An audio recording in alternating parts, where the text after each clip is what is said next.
Hi there, Mark Birch, Global Startup Advocate at AWS. Please introduce yourself. Hi, this is Jonathan. I'm the CRO and co-founder of Riverside.fm. Super cool. Riverside FM, what do you do? We are a online recording studio in the browser. That's pretty cool. I love podcasts. I've done podcasts. I got to check that out. But how did you actually get started with this idea? Because there's a lot of folks in the podcast industry. How did you find out that this was your thing? Yeah, so we're actually three brothers from the Netherlands, and we've been building our whole life together. And we're actually into an online debating platform, so we're getting a ton of people doing online debates, but it kind of, we weren't able to really, there would be the debate and it would be over. And then suddenly people were coming to us, like we actually had some podcasts that were part of debates that said like, hey, we really like your platform, can we use it just to record remotely? And we're like, oh, that's a good idea. So we're like, probably should just pivot. So we pivoted in the beginning of 2020 to become like a recording studio, firstly mainly for podcasters, now we're much more. And then COVID hit and the whole world was basically looking to record remotely. Right. So it actually ended up that Hillary Clinton was like our client number 10, doing like her podcast with Kamala Harris. And then afterwards we had, people like Marvel, Spotify that all just found us because it was panic and people were like, how do you record in high quality from your bedroom in essence, right? So that's kind of where we started. And now we're everywhere. You are everywhere. I see a lot of people using Riverside, but maybe just to explain for folks that aren't as familiar, can you explain how do people experience it? Is it something that you can do self-serve? Is it more consumer-oriented? Yeah. So Riverside, you can really think about it as a recording studio in the browser, and our vision has always been to inspire the world with conversations by removing the technical barrier from like ideation to creation, right? Because it can be pretty hard to create video content or to record. So if you think about our experience today, you go online to the website, you just log in, everything is browser-based, and you can think about it as like an interface that you might know from Google Meet, but instead of like having low-quality recordings, pixelation, what you're going to have is you're going to be in this studio online, which is super easy to use, and the quality is just unparalleled. It's like if you're recording in the studio, but just through your browser. So we're focused today, if you think about, okay, who's using you? So we actually have two sides of the business.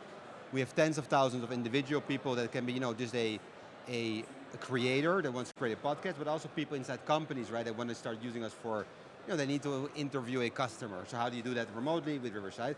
As well as like larger teams, of the likes in NBC, Spotify, AWS is a big user of Riverside, that are looking to, constantly record high quality content remote. That is super cool. Love the technology. Where do you plan on taking it now that you've gotten to a pretty significant place in the podcast industry? Are there other markets, other type of product ideas?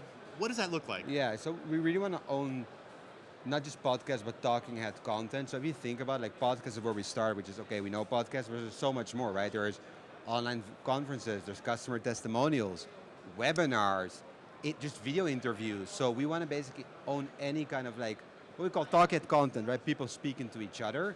And we want to own the whole funnel, right? Like it starts with recording, they need to edit it, and then publish it. And those steps, right, editing is still hard. So we're making it now super easy to edit and to really make that product, an end-to-end product with Riverside. That's amazing. You've been on this journey, you had kind of this entrepreneurial bug, between you and your brothers for quite some time. Is there some lesson learned on the startup journey that you think would be valuable for folks listening? There's many lessons, but you're like, plenty. Look, I think it's never give up. We worked 4 years on, it was called Debater, the online debating platform. We just kept grinding in it, kept going, trying to iterate. I know. And we had some traction, didn't go anywhere, but those 4 years of like hard work led to the pivotal moment of actually Riverside, right? Which then suddenly seemed like an overnight success, like, oh yeah, right time, right place. But it's not right time, right place, right? It's the hard work you put in.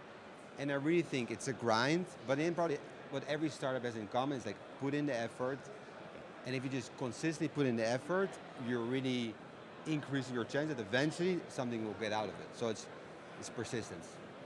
I love that. Obviously persistence, yes, it can be a grind, but through the grind you're learning constantly about your markets, like what customers really care about, and you can start to take those lessons learned. Yeah. And maybe it comes time like that might not have been the right idea, but you pivot to the idea that actually gets the market. For sure. And I would even add that even if you don't find your calling with the startup, like on the journey you learn so much, right? Your own boss. That those are such transferable skills that even if you go back to like not being an entrepreneur, you've gained so much that you're now much more employable, right? So I think there's just so much to gain of the journey itself. Well, love the wisdom you shared. Thank you for taking some time to share your story and what Riverside FM is doing here at the AWS Summit in Tel Aviv. This has been awesome. Thank you so much. Thank you so much. Take care now. Bye-bye.